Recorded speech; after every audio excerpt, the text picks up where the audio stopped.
നമ്മുടെ സമൂഹത്തിൻ്റെ പ്രത്യേകത ആരുടെയും കുറ്റമായിട്ട് കാണുന്ന കാര്യമല്ല. ഇന്ന് നമ്മുടെ സമൂഹത്തിൻ്റെ പ്രത്യേകത നമ്മൾ കാണണം. എന്താണ് എന്ന് കൃത്യമായി മനസ്സിലാക്കിയാലല്ലേ നമുക്കങ്ങനെ ഇടപെട്ട് പോകാൻ പറ്റും, എന്ത് ചെയ്യണമെന്ന് കാണാൻ പറ്റും.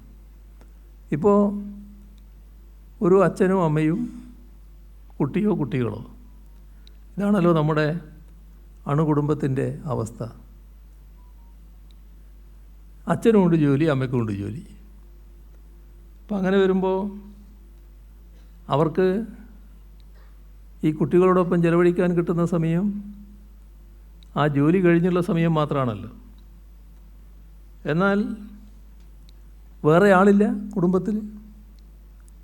കുട്ടിയോടൊപ്പം കഴിയുന്നതിന് വേറെ ആളില്ല. ഇത് നമ്മുടെ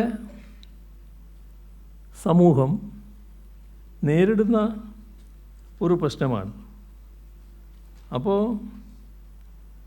കുട്ടികളോടൊപ്പം വേണ്ടത്ര സമയം ചെലവിടാൻ കഴിയാത്ത മാതാപിതാക്കൾ വളരെ കൂടുതലാണ്. കുടുംബ സാഹചര്യം അതാണ്. അങ്ങനെ വരുമ്പോൾ തങ്ങളോട് പറയാനും തങ്ങൾക്ക് പറയാനുള്ളത് കേൾക്കാനും ആരുമില്ല എന്ന ഒരു അന്യതാബോധം ഈ കുഞ്ഞു മനസ്സിലുണ്ടാവുകയാണ്. ഇത് കുടുംബ സാഹചര്യം നോക്കിയാൽ ആരെയും കുറ്റപ്പെടുത്താൻ കഴിയുന്നതല്ല. പക്ഷേ അത്തരമൊരു സാഹചര്യം ഈ കുഞ്ഞു മനസ്സിലുണ്ടാവുന്നു എന്നുള്ളത് നാം തിരിച്ചറിയണം. ഇതിൻ്റെ ഫലം എന്താ?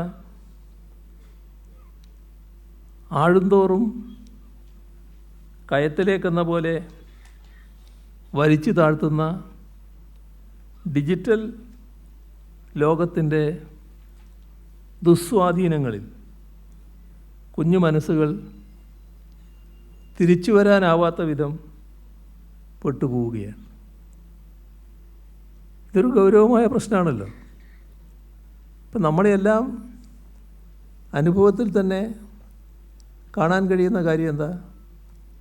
ചെറിയ കുഞ്ഞ് കരയുമ്പോൾ നേരെ മൊബൈൽ ഫോണും കൊടുക്കുകയാണല്ലോ, ചിത്രം ഇട്ടുകൊണ്ട്. ഇതിലൂടെയാണല്ലോ കുട്ടി വളർന്നു വരുന്നത്. അതുണ്ടാക്കുന്ന പിന്നീടുള്ള പ്രശ്നങ്ങളുണ്ടല്ലോ.